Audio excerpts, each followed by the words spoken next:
They say silence is harmless, but sometimes silence is the loudest alarm in the room. And for my fiancé, the silence of my absence screamed so loudly that it cracked her entire reality open. One whispered sentence at a brunch table was all it took to make her go pale.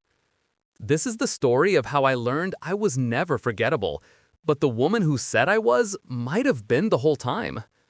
My name is Ethan, I'm 29, and this is the week I tested my fiancé's cruel little theory and discovered she'd been lying to both of us.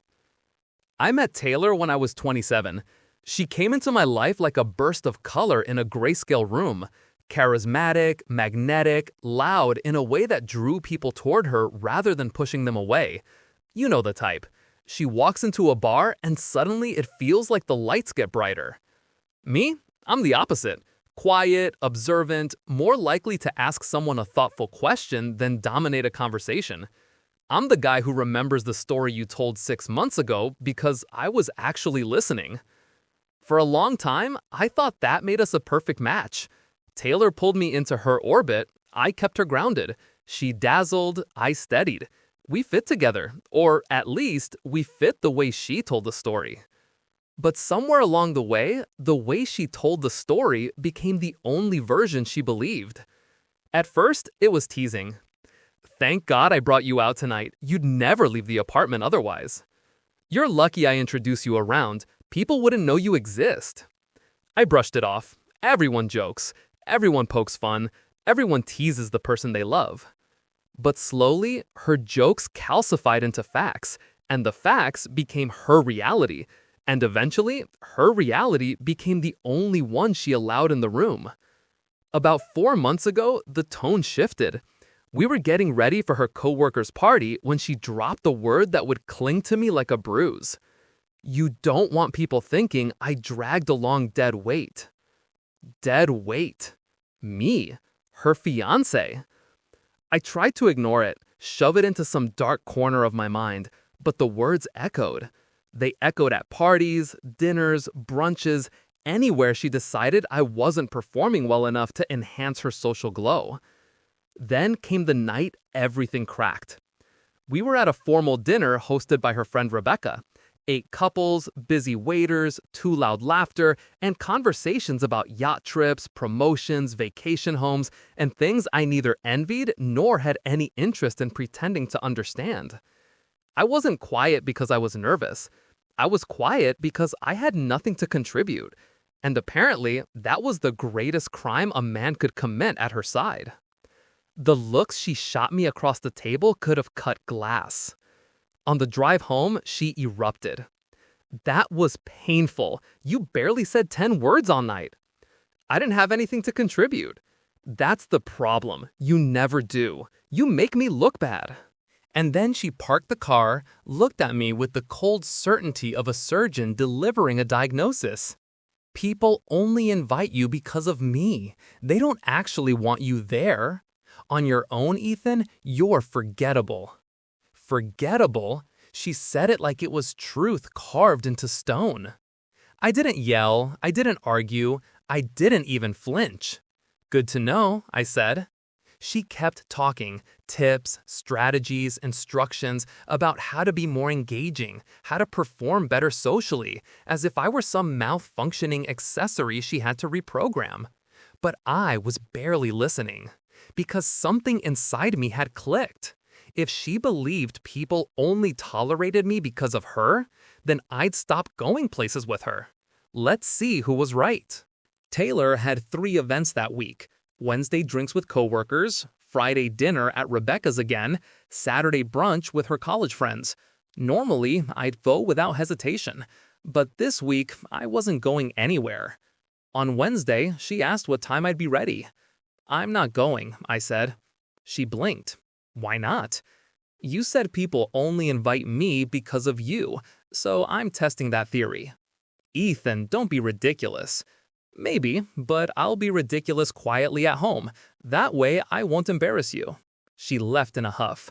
Came home late. Didn't mention it. Friday, she tried again. You're not coming to Rebecca's? No. But people will ask about you. Tell them I'm being forgettable somewhere else. She didn't like that answer, not even a little. Saturday was the breaking point. Her college friends meant everything to her. That brunch was her weekly stage. "You're coming," she ordered. "No." "But this is embarrassing." "For who?" I asked. She had no answer, not a real one. So she went alone. I spent the day reading, working on a project, enjoying the quiet that had been missing from my life for months. Then she came home. Not angry, not defensive, not loud. Pale, shaken, silent. She went straight to the bedroom. No explanations, no dramatics. After an hour, I checked on her. She was sitting on the bed, staring at nothing. "What happened?" I asked. "Nothing," she whispered. "Taylor, talk to me." She inhaled slowly, like the air itself was heavy. Jen pulled me aside. Jen, her closest friend, the one whose opinion mattered most. She asked why you weren't coming to things anymore. I told her you were busy with work. Taylor swallowed. She said that was fine, but then she said everyone's been asking about you. Not me. I blinked. Why? "Because they miss you," she said. "They like you. They appreciate you." I sat down. "What?" She said you're one of the only people who listens when they talk, who remembers details, who doesn't turn conversations into competition. Her voice faltered. And then she asked if I'd done something to make you stop coming, if I'd said something. The room went still.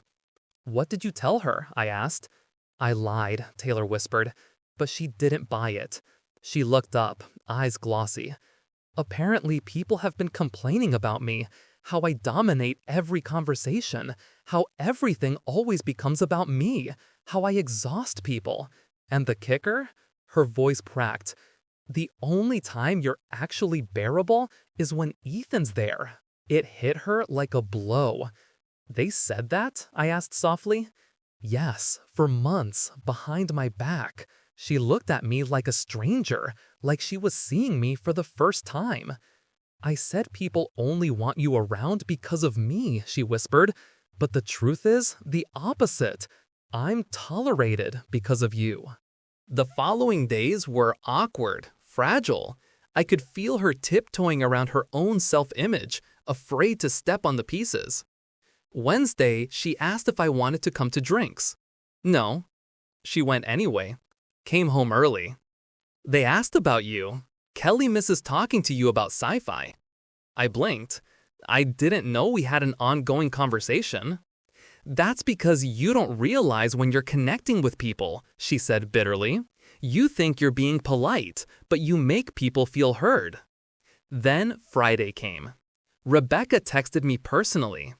"We'd love you at dinner next week. No pressure, but we miss you." I showed Taylor. She stared at it for a long time. "They invited you specifically," she said softly, "not us." And then she broke again.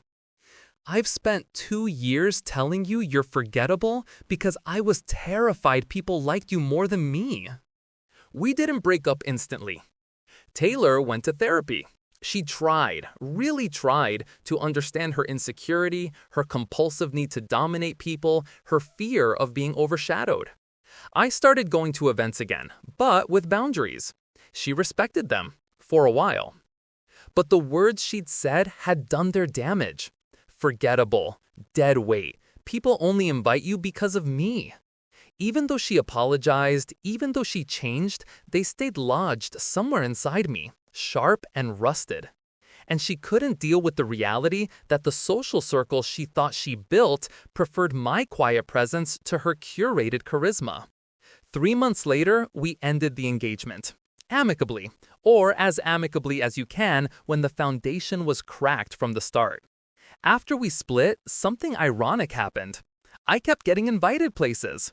Rebecca's dinners, Kelly's book club, game nights with Taylor's former coworkers. Not because I came with Taylor, because I didn't. And Taylor? She moved to another city 6 months later. A fresh start. I hope she figured out how to shine without dimming the people around her. As for me, I learned something vital. Quiet isn't forgettable. Soft doesn't mean insignificant.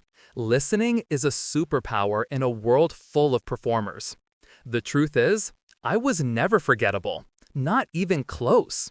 It only took 3 days of silence to prove it. And sometimes, the kindest thing you can do for yourself is test whether the cruel words someone gave you were ever true. They weren't. Not for a second.